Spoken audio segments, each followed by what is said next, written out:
안녕하세요. 평생 곱게 자란 집안의 무남동녀인 37살 외동딸입니다. 그리고 아직 결혼을 하지 않은 골드미스이기도 하죠. 30대 초중반까지만 해도 저는 결혼에 대한 마음이 급했답니다. 그러다 제 인생에 굴러들어왔던 A급인 줄 알았으나 사실 엄청난 패급이었던 한 남자 때문에 그 조급함을 내려놓게 되었죠. 그리고 그 남자에 대한 제 경험을 이야기해보고 싶어 이렇게 사연을 보내봅니다. 저는 지방에서 건설 자재 회사를 운영하시는 아빠와 현모양처이신 엄마 밑에서 부족하지 않게 자랐어요. 작게 시작했던 아빠의 사업이 점차 잘 풀렸었거든요. 제가 고등학교에 들어갔을 무렵 저희 집은 이미 번듯한 중산층이 되어 있었을 정도로요. 그리고 저와 2살 터울이었던 오빠는 자수성가하신 아빠를 유독 존경하고 따랐습니다. 아빠 일을 보다 전문적으로 물려받겠다며 아예 대학교 전공을 건축과로 갈 정도로요. 내가 태어나서 이룬 최대의 성과는 내 회사가 아니라 아들인 창수 너다. 내 친구 놈들도 다 네 이야기만 하면 부러워서 죽으려고 하지 뭐냐. 오빠는 어딜 가든 항상 아빠의 자랑거리였죠. 그렇게 똑똑했던 오빠와 달리 저는 말 그대로 아주 철부지였습니다. 아빠, 나 이번에 친구들이랑 해외여행 갈 건데 용돈 좀 주라. 또? 너 저번 달에 일본 다녀왔었잖아. 아, 일본은 거의 옆 동네잖아. 유럽 가고 싶단 말이야. 아이, 아빠. 원 녀석도? 우리 집이 망하면 그건 바로 내가 네 애교에 살살 녹아서 있는 돈 없는 돈 다 퍼다 날라줬기 때문일 거다. 우리 예쁜 딸 이번에도 기어코 아빠를 무장 해제시켰네. 워낙에 듬직한 자식인 오빠가 있었기 때문일까요? 부모님은 제 철없는 어리광을 웃으며 받아주셨어요. 그렇다고 저를 마냥 오냐오냐 하지만은 않으셨지만은요. 자, 얼마가 필요한지 몰라도 네 계좌로 용돈 보냈다. 넉넉히 보냈으니까 혹시 조금 어려운 친구 있으면 네가 경비를 조금 더 부담해줘라. 그리고 어딜 가든 나라 망신시키지 않게 그 나라의 매너를 항상 지켜야 해. 사람들한테 예의 있게 굴고. 알았지? 저희 부모님은 무례한 사람을 제일 싫어하셨거든요. 덕분에 저도 어디 가서 무례하다, 성격 나쁘다라는 소리는 듣지 않게 자랐고요. 이렇게 평생 철이 들지 않을 줄 알았던 제 성격이 조금 변하게 된 건 하나의 사건이 생긴 이후부터였어요. 우리 가족에게 너무 이르게 찾아온 끔찍한 비극 말이죠. 창수야. 그 사건은 바로 제가 22살 때 일어난 오빠의 사고였습니다. 오빠가 오토바이를 타고 집에 오다 그만 빗길에 혼자 미끄러지고 만 거예요. 그리고 병원에 도착하기도 전에 오빠는 숨을 거두고 말았죠. 오빠의 죽음이 몰고 온 집안의 변화는 아주 컸습니다. 엄마는 한동안 실어증을 앓으실 정도로 크게 충격을 받으셨고 아빠는 잘 드시지도 않던 술을 입에 대셨죠.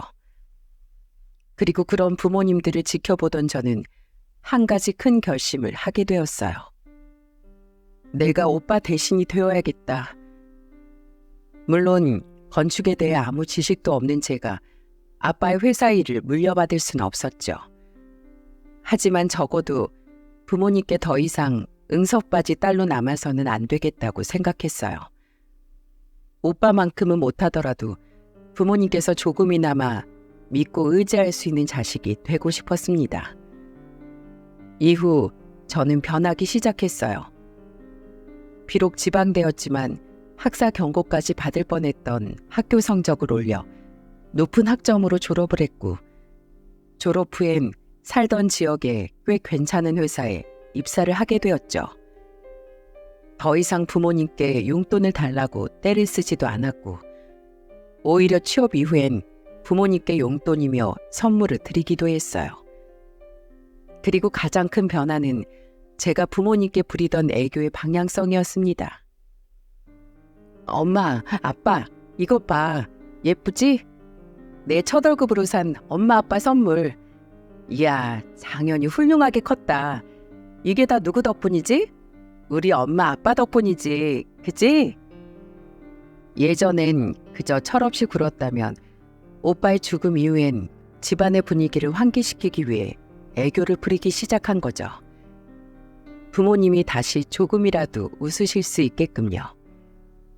다행히 부모님께선 그런 제 노력을 알아주시곤 서서히 예전 모습을 찾기 시작하셨습니다. 물론 오빠가 죽기 전으론 돌아갈 수 없었지만 그래도 우리 가족은 다시 식사 자리에서 웃으며 대화할 수 있게 되었어요. 오빠 이야기는 암묵적으로 금기가 되었지만은요. 그래도 다들 이 정도 변화하게 되기까지 무려 7년이라는 세월이 걸렸답니다. 그렇게 시간이 흘러 33살이 된 저는 어느덧 다니던 회사에 과장이 되어 있었어요. 주위 친구들은 어느덧 하나둘 결혼을 하기 시작했죠. 처음엔 남자에 별로 관심이 없어 그냥 그런가 보다 하고 말았는데 결혼해서 아이를 낳는 친구들이 제게 이런 얘기를 하더라고요. 다른 건 몰라도 손주 보니까 부모님이 너무 좋아하시더라. 난 우리 아빠가 그렇게 환하게 웃을 수 있는 분인 줄 정말 처음 알았다니까. 아주 바닥에 애랑 같이 누워서 놀아주셔. 입은 귀에 걸려서 내려올 생각도 안 하시고. 당시 부모님께선 제게 말씀은 안 하셨어도 한 번씩 죽은 오빠를 떠올리며 눈물을 짓곤 하셨어요. 어떻게 모르겠습니까? 항상 저와 함께 거실에 모여 앉아있던 부모님께서 안방문을 꼭 닫고 방 안에서 나오시질 않는데요. 그럴 때마다 전 조금이라도 부모님께서 편하게 오실 수 있도록 TV 볼륨을 크게 올리고 일부러 더 하하 웃고는 했죠. 부모님이 울고 계시는 걸 제가 까맣게 모르는 것처럼요. 저는 친구들의 말을 듣고 제가 지금 이상으로 부모님을 기쁘게 해드릴 수 있는 건 좋은 사람 만나 결혼해서 손주를 보여드리는 일이라고 생각했습니다. 그때부터였어요. 제가 결혼에 관심을 가지기 시작한 것이요. 그런데 결혼을 당장 어떻게 합니까? 결혼은 뭐 혼자 하나요? 그래서 저는 지인들에게 소개팅을 부탁하기 시작했어요. 철없던 20대 초반 이후 워낙 연애를 오래 쉬었다 보니 처음에 만나기만 하면 뭐든 일사천리일 거라고 생각했어요. 하지만 그건 굉장한 오산이었죠. 결혼을 전제로 만나려다 보니 저도 그렇고 상대방 또한 서로의 조건을 따지지 않을 수가 없었거든요. 제가 최대한 인성만 보려고 해도 남자들이 먼저 제 나이니 외모를 따지고 지방까지 따져대는 모습을 보니 영 호감이 생기지 않았어요. 그러다 한 남자를 만나게 되었습니다. 지인의 말로는 제가 살던 지방에서 7급 공무원으로 일을 하고 있고 나이는 저보다 2살 많다고 했어요. 이미 소개팅에 질릴 대로 질린 저는 이번이 정말 마지막이다 하는 심정으로 자리에 나가게 되었죠. 이번이 안 되면 결혼정보 회사라도 정말 등록해 볼 요량으로요. 그런데 소개팅에 나온 남자는 여태껏 만난 남자들과는 좀 달랐습니다.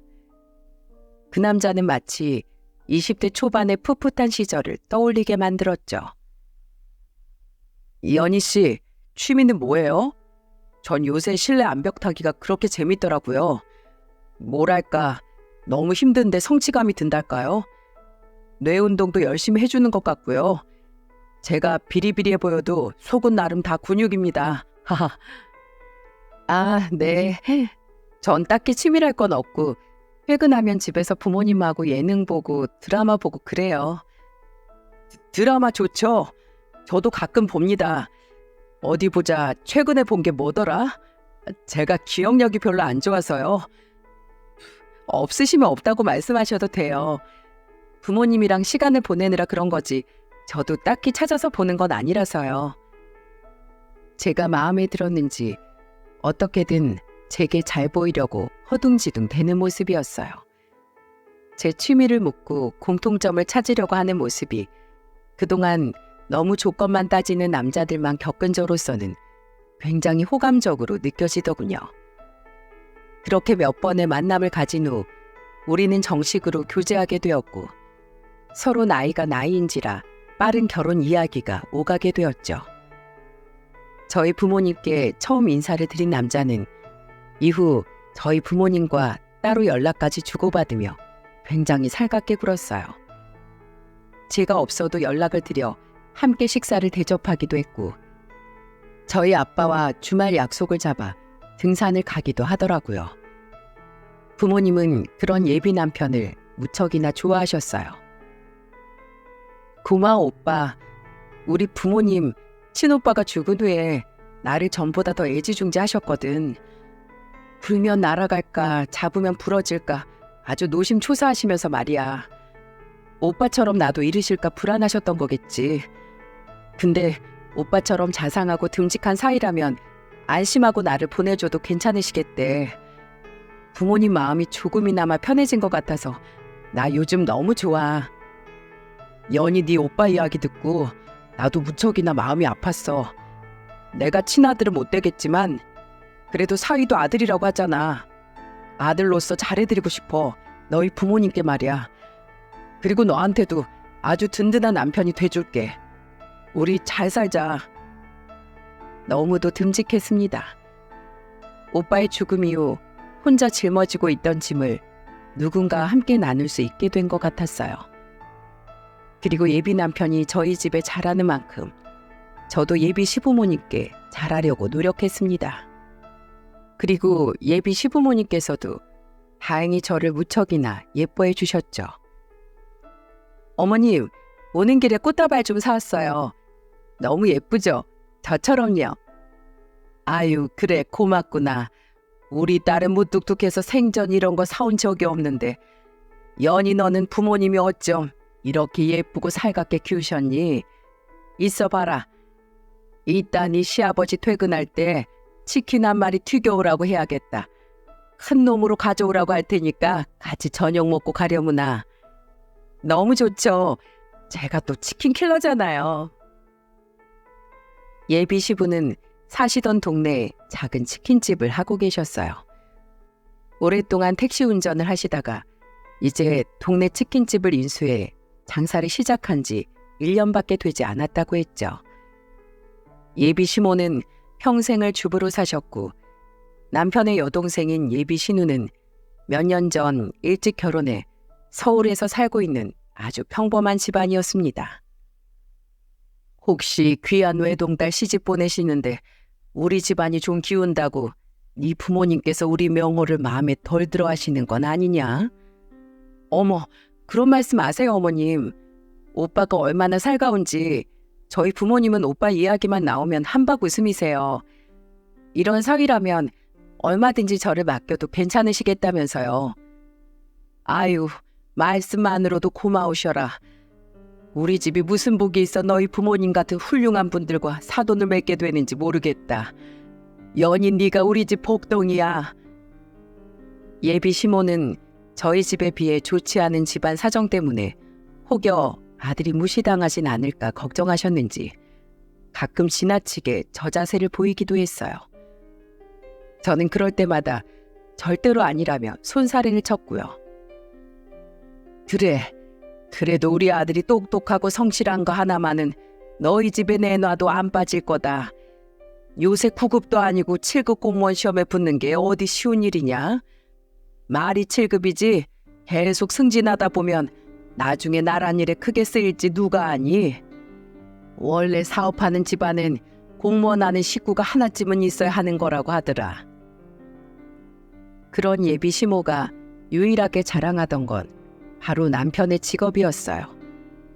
공무원 시험이라는 게 얼마나 힘든 건지는 저도 매체를 통해서 많이 접해봤기 때문에 저는 그런 예비 시모의 말에 항상 맞장구를 쳐드렸죠.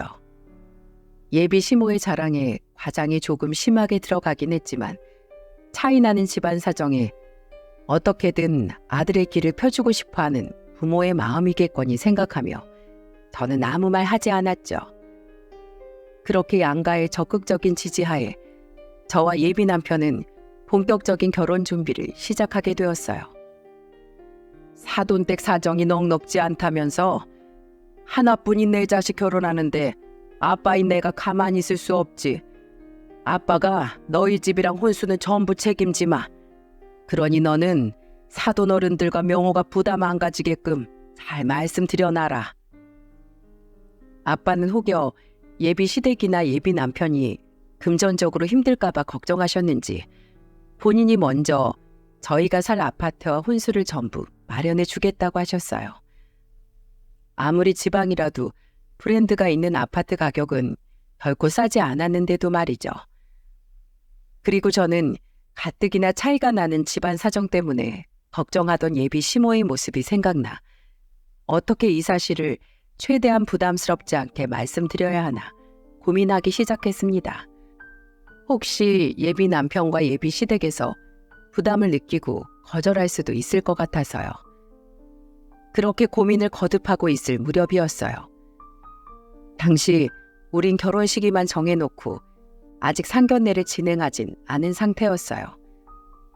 무슨 일인지 아빠가 굉장히 바빠지셨거든요.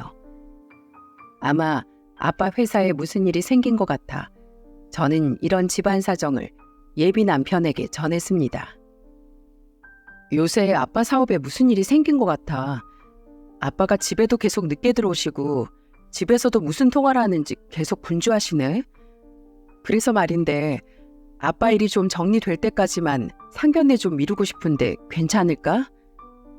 아버님 사업이? 왜? 혹시 뭐가 잘못된 거야? 나도 잘 모르겠어. 원래 회사 얘기 집에 잘 하시진 않아서 말이야.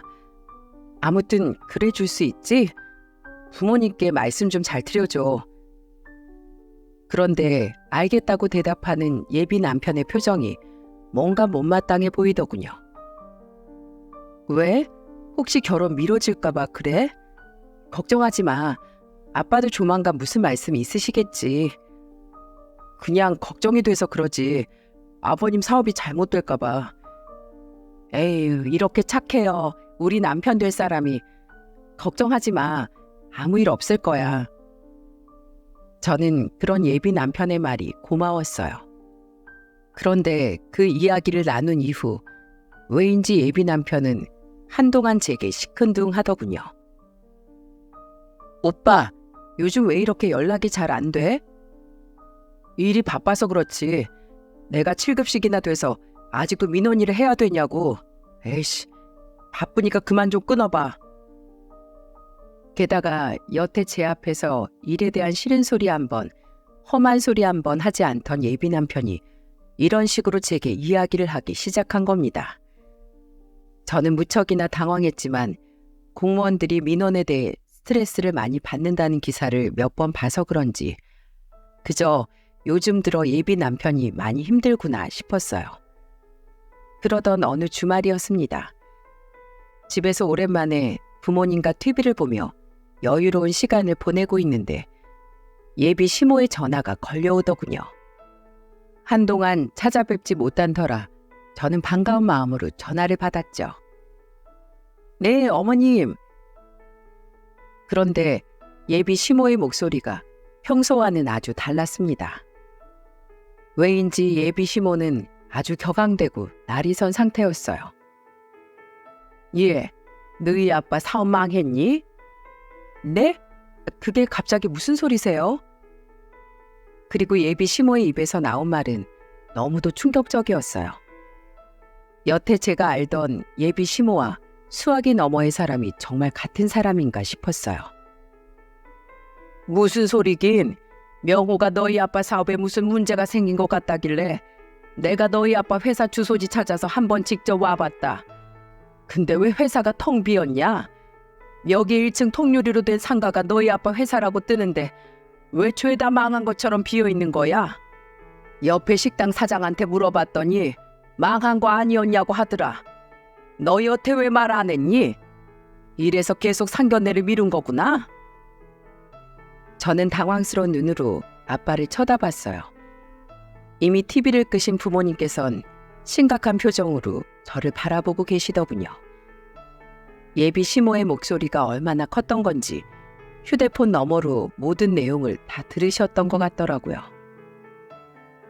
어머님, 제가 지금 너무 당황스러워서요. 죄송한데 저도 저희 아빠한테 한번 여쭤봐야 할 것 같아요. 묻긴 뭘 물어? 딱 봐도 망한 것 같구만. 회사 간판도 죄다 떼어져 있고 말이야. 아휴, 참, 진짜 어이가 없어서 원. 집 좀 산다고 해서 내 아들한테 뭐라도 떨어질까 싶어 납작 기어줬더니 이렇게 뒤통수를 쳐? 네? 어머님, 지금 그게 무슨... 뭘 순진한 척하고 있어? 너도 너네 집 돈 좀 가진 거로 우리 은근 깔아봤던 거 내가 모를 줄 알아? 선물도 무슨 돈도 안 되는 꽃다발 같은 걸 사들고 와가지고 사람을 없이 봐도 유분수지. 야, 네가 집안 돈 빼면 솔직히 볼 게 뭐 있어? 코딱지만한 회사 다니면서 얼굴도 평범해 나이도 많아. 내가 우리 나란 일 하는 아들 너 따위한테 주는 거 너무 아까우면서도 너희 집안에 돈 좀 있다고 해서 그거 하나 보고 결혼시키려고 했다. 근데 이런 말이 달라지지. 내가 여길 와보길 다행이지. 아주 조상신이 도왔어. 이건 사기 결혼이야. 난 이 결혼 못 시킨다. 어디 감히 내 아들 등골을 빼먹으려고 제 아빠 사업 망한 걸 숨겨? 여우 같은 년, 끊어. 제 할 말만 다다다 내뱉으며 고함을 지르던 예비 시모는 할 말을 다 마치자 멋대로 전화를 뚝 끊어버렸어요. 저는 지금 이 상황이 도대체 무슨 상황인지 알 수가 없어 눈만 꿈뻑댔어요. 너무 놀라 가슴이 두근거렸죠. 그리고 놀란 마음은 이내 눈물이 되어 흐르더군요. 제가 갑자기 눈물을 터뜨리자 놀란 부모님께선 저를 황급히 안고 달래주시더군요. 그리고 제가 겨우 진정하자 통화 내용을 모두 들은 아빠는 불같이 화를 내기 시작하셨어요. 아니 뭐 이런 못 빼어먹은 집안이 다 있어? 그리고 알게 된 전말은 이랬습니다. 아빠는 제 결혼식 전에 사업적으로 바쁜 일은 얼추 정리를 해두고 싶으셨대요. 바쁜 일 중 제일 중요했던 건 다름 아닌 회사 이전이었다고요. 회사가 커져 더 이상 지금 있는 사업장에서 직원들을 수용하기 힘들어진 아빠는 아예 5층짜리 건물로 이사를 하려고 서두르셨던 모양이더라고요. 그리고 바로 전주에 건물 인테리어 공사가 전부 끝나 이사를 하셨던 거죠. 예비 시모가 찾아가 본 곳은 이사 후 텅 빈 아빠의 전 회사였던 겁니다. 그 말을 듣고 내심 그동안 속으로 걱정했던 아빠의 사업이 괜찮다는 걸 알게 되자 그제야 마음이 좀 놓이더군요. 그리고 나서는 이내 화가 치밀어 오르기 시작했어요. 아빠도 제게 이렇게 말씀하시더군요. 아무리 제 자식 걱정이 되었다고 한들 이렇게 음흉한 짓을 해? 게다가 사업이 진짜로 망했다고 한들 이게 말이나 되는 소리냐? 우리 집안을 돈으로만 봤다는 거 아니야? 아주 무식하기 짝이 없는 집안이었구나. 나는 이 결혼 절대 못 시킨다. 행여 명호가 몰랐다고 해도 안 돼. 저런 집안에 내 귀한 딸을 시집 보내다니 말도 안 되는 일이야. 심란했습니다. 저는 일단 아빠를 진정시킨 후 방으로 들어와 예비 남편에게 전화를 걸었어요. 예비 남편은 곧바로 제 전화를 받더군요. 그런데 예비 남편의 목소리가 글쎄 굉장히 퉁명스러운 게 아니겠어요? 왜? 오빠, 방금 어머님한테 전화가 왔었는데 이게 다 무슨 소리야? 어머님이 우리 결혼 못 시키겠대. 나한테 여우 같은 년이라면서 소리를 막 지르시는데 난 정말 너무 놀라서. 나도 들었어. 근데 그게 뭐? 네가 먼저 우리 속인 거잖아. 뭐? 그리고 예비 남편의 이어진 말은 정말 너무도 충격적이었습니다. 휴대폰 너머 제게 이야기하는 예비 남편은 더 이상 제가 알던 사람이 아니었어요. 너희 아빠 사업장 망한 거라며 엄마가 두 눈으로 직접 봤다고 하더라. 나 7급 공무원인 거 알지? 나한테 들어오는 선자리들이 얼마나 빵빵한 줄 알아? 그래도 너희 집에 돈 좀 있으니까 너랑 만나왔던 정을 생각해서 결혼해 주려고 했더니 진짜 어이가 없어서. 야, 우리 사이는 이제 끝이야. 너희 집에서 사업 망한 거 속인 거니까 파혼은 다 네 책임이라고. 알았어? 아, 진짜 굿이라도 해야 되나 재수없게. 예비 남편은 제 할 말만 하고 전화를 뚝 끊어버리더군요. 그래요. 예비 남편 또한 예비 시모와 다르지 않은 인간이었던 겁니다. 저희 집에 돈만 보고 저와 결혼하려고 했던 거예요. 어떻게 사람이 이렇게 변할 수 있단 말인가요? 처음 제게 반했다던 그 사람은 도대체 어딜 간 거죠? 어떻게 돈이 이렇게 사람을 돌변하게 할 수 있나요? 저는 너무도 충격을 받은 나머지 침대에 누워 엉엉 울고 말았습니다. 제가 여태 믿어왔던 사람이 갑자기 죽어버린 것 같았어요. 저희 부모님은 그런 저를 보고 속이 상하셨는지 함께 눈물 지으셨어요. 그래서 더 속이 상했죠. 부모님을 기쁘게 해드리려고 했던 일이 결국 부모님 마음을 더 아프게 만든 꼴이 되었으니까요. 엄마, 아빠, 미안해. 내가 남자 보는 눈이 없어서 엄마 아빠까지도 속상하게 만들고. 울지 마라 연희야. 네가 울면 이 엄마 가슴이 찢어져. 지금이라도 안개 어디니 하늘이 도왔다고 생각하자. 그래, 울지 마. 차라리 잘 됐다. 일 아니었으면 깜빡 속아서 네 인생 망칠 뻔했잖아. 앞으론 다신 그놈 만나지 마라. 아이 상대할 가치도 없는 놈이야. 그렇게 하루 내리 펑펑 울고 나니 머리가 맑아지더군요. 정신이 드니 그제야 분함이 몰려왔습니다. 감히 내 부모님 눈에 눈물이 나게 하다뇨. 부모님은 아예 상종을 하지 말라고 했지만 저는 이대로 가만히 당하고만 있기 싫었습니다. 저는 우선 제게 그놈을 소개해준 지인에게 전화를 걸었어요. 어디 이딴 놈을 소개시켜줬냐고 따져 물을 작정으로요. 연희야, 잘 지냈어? 명호랑 결혼 준비는 잘 되어가고? 오빠, 어떻게 나한테 이럴 수가 있어요? 오빠 그놈 정말 어떤 놈인 줄 몰랐어요? 그놈하고 그놈 엄마라는 여자가 저한테 글쎄 무슨 짓을 했는지 알아요? 갑자기 왜 그래? 너희 결혼 준비 잘 하고 있는 거 아니었어?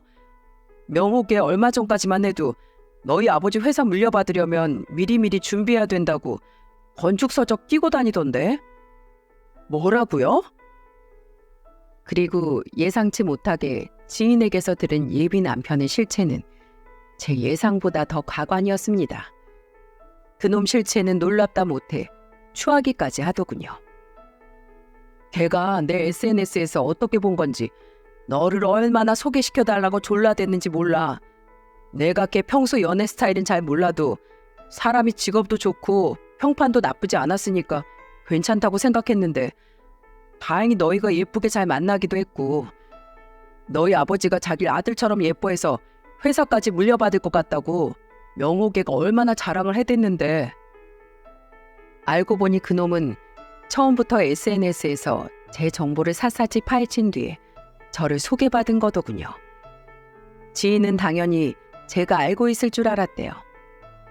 그놈이 나이가 있는데 서로 조건을 보는 건 당연한 거 아니냐고 저한테도 다 알고 소개시켜달라고 한 거라고 솔직하게 말을 했다고 했다네요. 글쎄.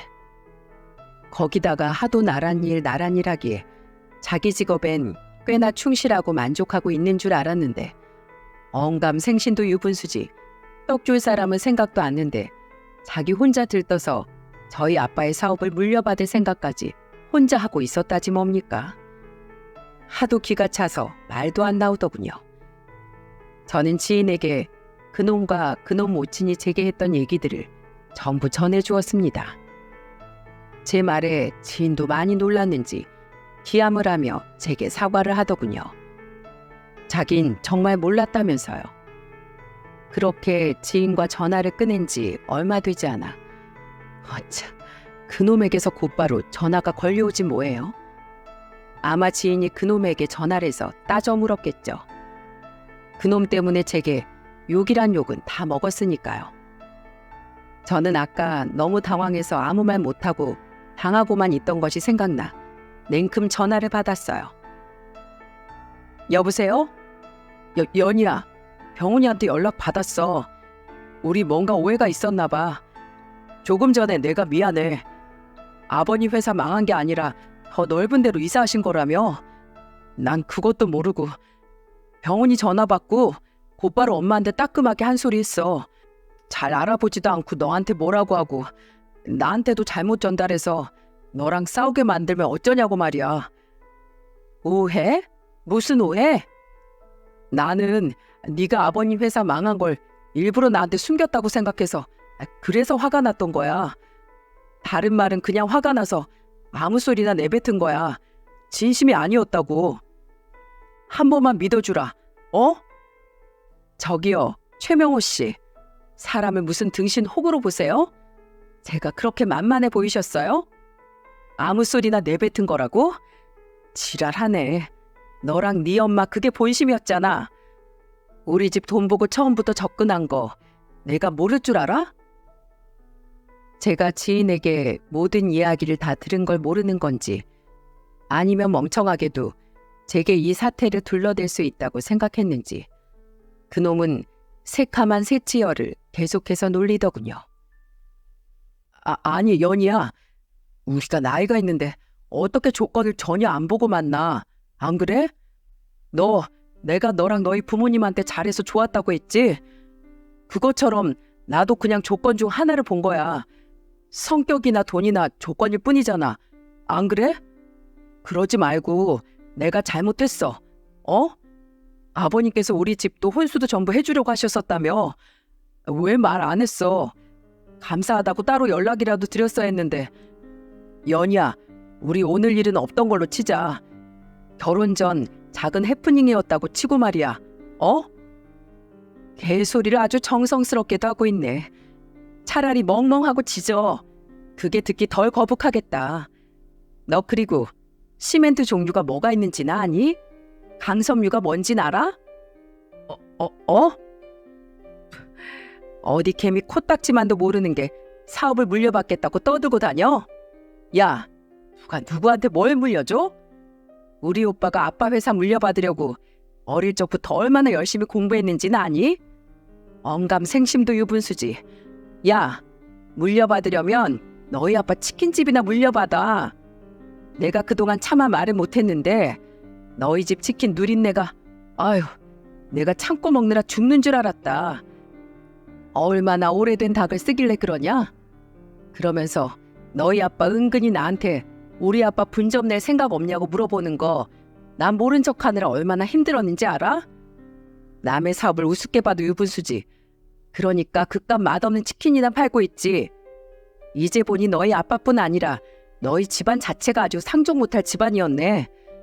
내가 이런 상그지 집안을 몰라보고 결혼하겠답시고 난리 부르스를 쳤다니. 진짜 내가 부모님 얼굴 보기가 창피하다. 창피해. 내가 너 가만 안 둬. 이 지역 좁은 거 알지? 내가 아주 네 실체 방방곡곡 다 까발려버릴 거야. 알았어? 연희야. 저는 숨도 쉬지 않고 그놈에게 하고 싶었던 말을 죄다 퍼부었어요. 그리고는 그놈이 뭐라고 대답을 하건 말건 듣지 않고 전화를 뚝 끊어버렸죠. 전화를 끊은 후에도 아주 한참 동안 분이 풀리지 않더군요. 눈앞에 눈물 지으며 화를 내던 부모님의 모습이 자꾸만 아른거렸거든요. 저는 바로 다음 날 그놈이 다니는 구청에 장문의 민원을 넣었습니다. 그곳에 그놈의 파렴치한 만행을 전부 고발해버렸죠. 그리고 마지막 줄엔 이런 문장을 적어 넣었어요. 그 사람은 평소 자기가 나란 일을 하는 아주 중요한 인재라고 떠들고 다녔는데 이렇게 파렴치한 사람이 공무원이라고 떠들고 다니는 것 자체가 공무원에 대한 명예 실추 아닌가요? 부디 권위 있는 공무원에 대한 이미지를 실추시킨 이 사람에게 진정한 공권력이 무엇인지 보여주셨으면 좋겠습니다. 그리고 저는 그놈을 소개시켜준 지인에게 이 일에 대해 어떻게 보상할 거냐고 따져 물었습니다. 처음부터 제게 돈을 노리고 접근한 놈을 소개시켜 준 건 사기 방조죄 아니냐면서요. 제가 죄명을 들먹이자 지인은 겁을 먹었는지 자기가 어떻게 사과하면 좋겠냐고 묻더군요. 다른 건 다 필요 없고 그놈이 어떤 인간인지 그놈을 아는 모든 사람들한테 죄다 퍼뜨려 주세요. 오빠 그놈이랑 교회에서 알게 된 사이라면서요. 아주 개망신을 시켜달라고요. 평생 이 지역에서 고개 빳빳이 못 들고 다니게요. 사실 저도 오빠 잘못 없는 거 알아요. 오빠도 그놈한테 깜빡 속은 거잖아요. 오빠는 무슨 죄예요? 그딴 버러지 같은 놈 때문에 저한테 이런 원망이나 듣고요. 그러니까 부탁 좀 할게요. 저 진짜 너무 분해서 그래요. 지인은 걱정하지 말라고 제게 대답했습니다. 지인도 그놈에게 잔뜩 약이 올라 있었거든요. 그럴 만도 했죠. 지인은 뭔 죄랍니까? 괜히 엄한 놈 저한테 소개시켜줬다가 저한테 이런 전화나 받고 말입니다. 제가 사는 지역 그렇게 작은 곳은 아니지만 그래도 2다리 건너면 서로 다 아는 사이일 정도거든요. 게다가 그놈과 그놈 부모가 다니던 그 교회도 알만한 사람은 다 아는 곳이었고요. 얼마 뒤 저는 구청에서 제가 넣은 민원에 대해 그놈에게 내려진 징계 결과 통보를 받았습니다. 결과는 아주 고소했어요. 그렇게 자기가 7급이다 노래를 해대더니 8급 공무원으로 강등이 되었더군요. 사실 이 정도 일로 그렇게까지 큰 징계를 받지는 않는다고 하는데 지인의 말을 들어보니 가관도 그런 가관이 없더라고요. 그놈은 정말 김칫국을 하루에 한 사발씩 들이켰던 것 같더라고요. 자기 결혼하면 곧 공무원 생활 그만둘 거라고 글쎄 직장에서 그렇게 떠들고 다녔답니다. 장인 될 사람 사업장에 가서 일 배워서 사업 물려받을 거라고요. 도대체 뭘 믿고 그렇게 생각한 건지 정말 어이가 없더군요.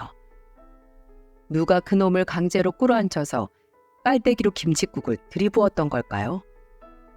아무튼 그놈은 그렇게 떠들고 다니면서 일에서 마음이 떠났는지 업무를 굉장히 설렁설렁 처리했다고 하네요.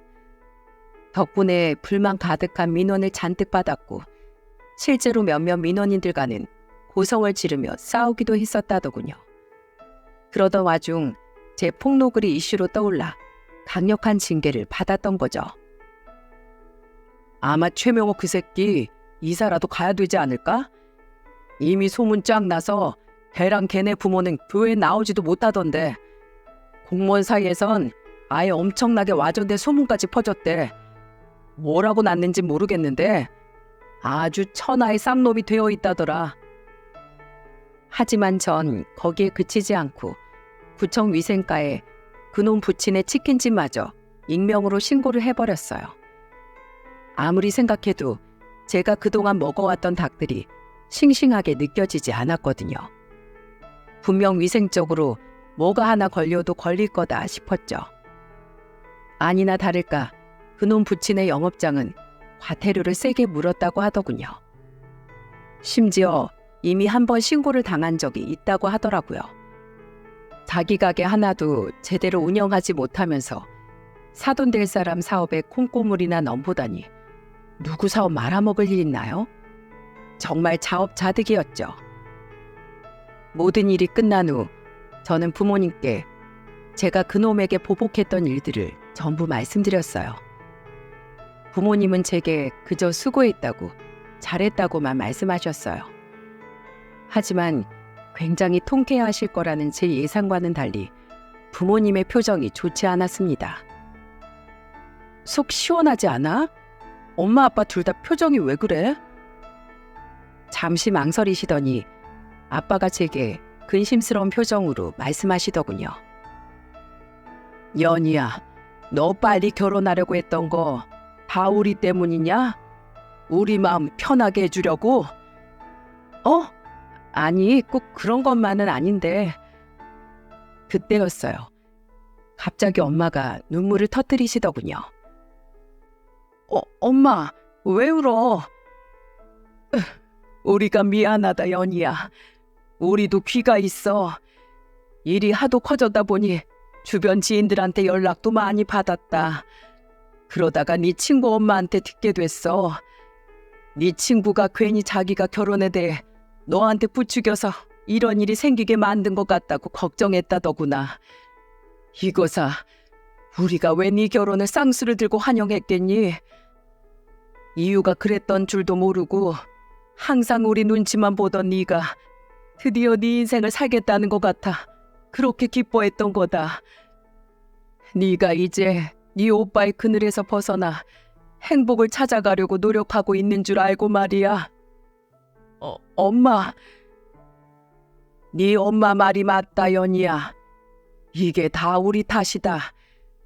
창수를 그렇게 보내고 그래도 네 앞에서 그렇게 티를 냈으면 안 되는 건데 말이다. 네가 창수를 대신해서 우리에게 의젓하게 굴려는 걸 알면서도 차마 창수의 이름을 입에 올리기가 힘들어 너한테 모른 척 했던 거야. 그렇게 우리 서로 부모 자식 간에 잘하려고 했던 게 오히려 독이 되었구나. 서로 상처가 골마가게 내버려 두었던 거야. 연희야, 너는 너대로 살면 된다. 창수의 대신이 될 필요도 없고 창수를 닮을 필요도 없어.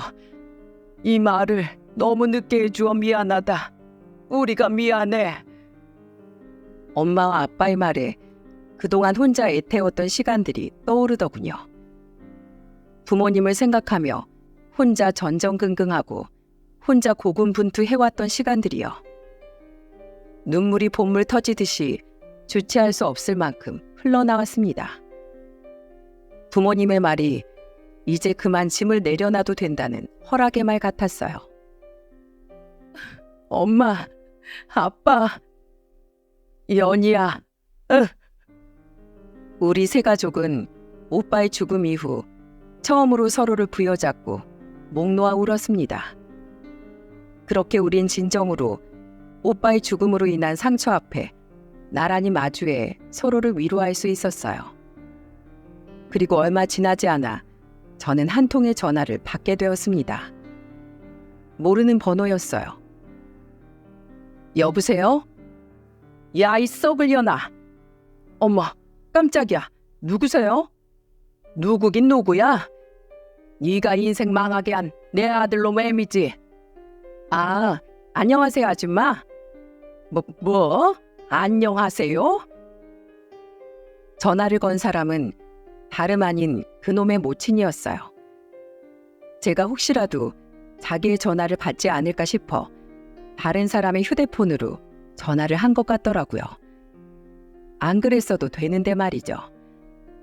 이 여자의 아들놈에겐 마지막으로 실컷 퍼부어 주었지만 이 아줌마에겐 저번에 된통 당하기만 하고 말로 되갚아주지 못해 언젠가 전화가 오게 되면 꼭 보복해 주리라 마음먹고 있었거든요.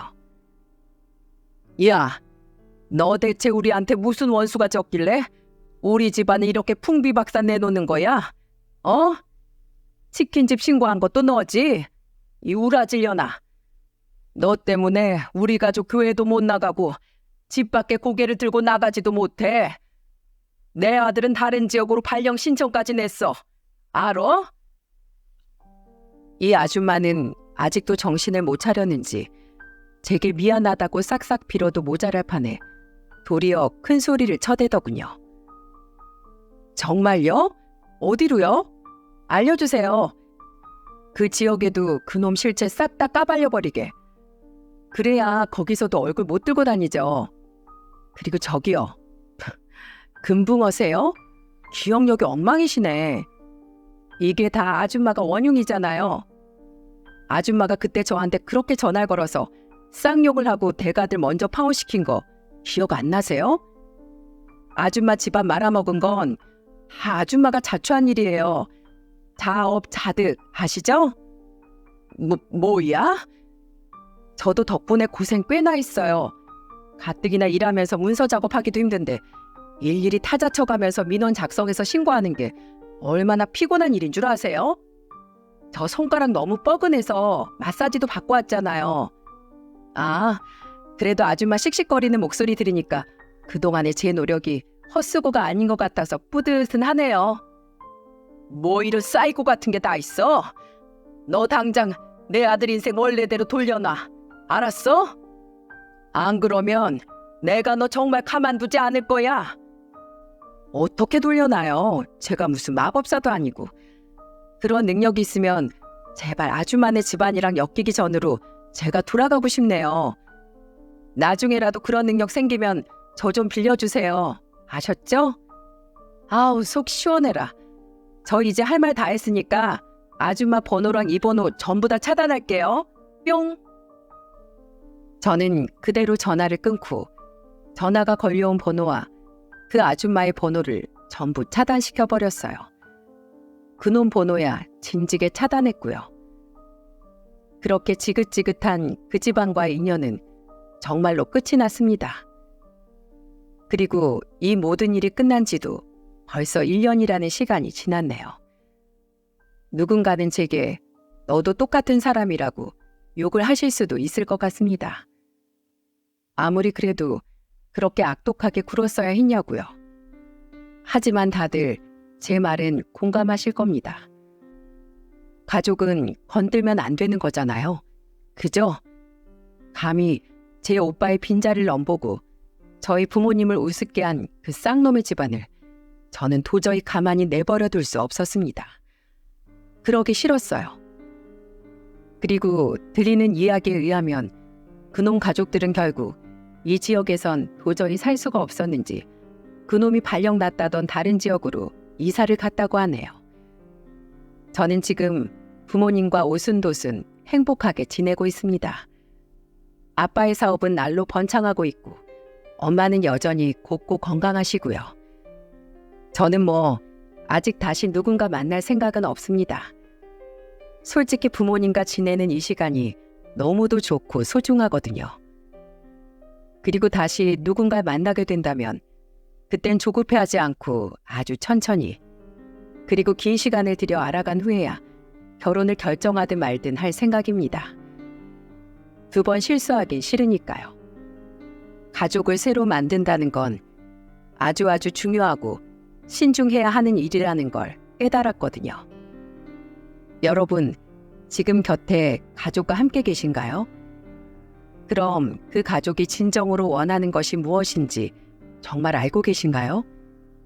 모르신다면 한 번쯤은 서로 속내를 털어놓고 대화해보세요. 저처럼 너무 멀리 돌아오지 마시고요. 그럼 지금까지 제 이야기 들어주셔서 감사합니다. 다들 평온한 하루 보내세요.